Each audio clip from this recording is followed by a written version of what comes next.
खुलुमबाय स्टुडिअ दं आं राजिब बसुमतारी आरो बे समाव बिटिआर हादोरनिनो बिटिआर ओनसोला हादोरनिनो देरसिन सिक्स शिड्युल जानो थांगासिनो दं।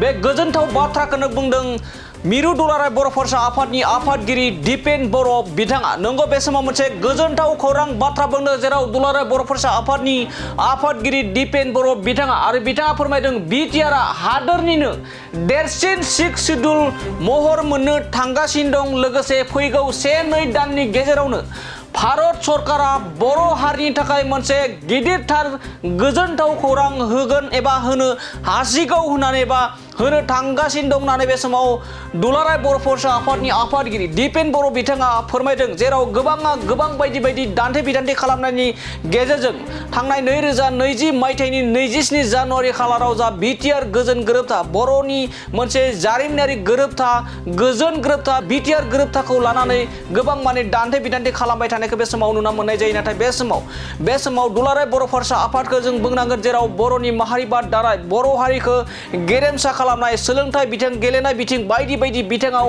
थाद'नाय गैयै बे समाव दुलाराय बर' फरायसा आफादा खामानि मावबाय थादों। आरो बेनि गेजेरावनो थांनाय 2020 मायथाइनि 27 जानुवारि खालाराव बिटिआर गोजोन गोरोबथायाव थानाय जाबायदि दफा दं बे दफाफोरखौ मावफुंनो थाखाय एबा नारसिननानै सरकारखौ मावहोनो थाखाय बे समाव गोबां नारा नाथा खामानि मावगासिनो दं। सान हर बे समाव दुलाराय बर' फरायसा आफादनि आफादगिरि दिपेन बर' बिथांनि दैदेननायाव गोबां माने खामानि मावबाय थादों। आरो बेनि गेजेरावनो फैबाय थानाय 2-3 दाननि गेजेरावनो बर' हारिनि गेजेराव मोनसे भारत सरकारा मोनसे गोजोनथाव खौरां फोसावगासिनो दं होननानै बिथां दुलाराय बर' फरायसा आफादनि आफादगिरि दिपेन बर' बिथाङा बर' हारिनि थाखाय मोनसे आसा होदों। आरो बिथाङा फोरमायदों साननैसोनि एबा दान मोनसे मोननैनि गेजेरावनो आरो फैबाय थानाय समाव बर' हारिया एबा बिटिआर ओनसोला हादोरनिनो बयनिख्रुइबो देरसिन सिक्स शिड्युल जानो थांगासिनो दं होननानै फोरमायदों। लोगोसे फैबाय थानाय समाव थांनाय सेप्तेम्बर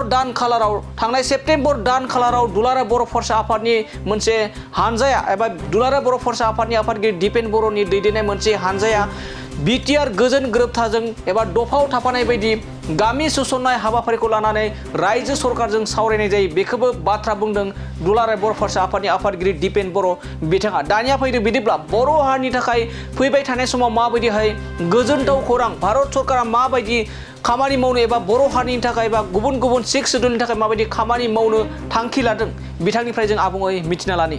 दा प्राय 5 बोसोर जानोसै आरो एकर्ड इमप्लिमेन्टेसननि थाखाय भारत सरकारखौ जोङो गोख्रोङै नारसिनबोदों।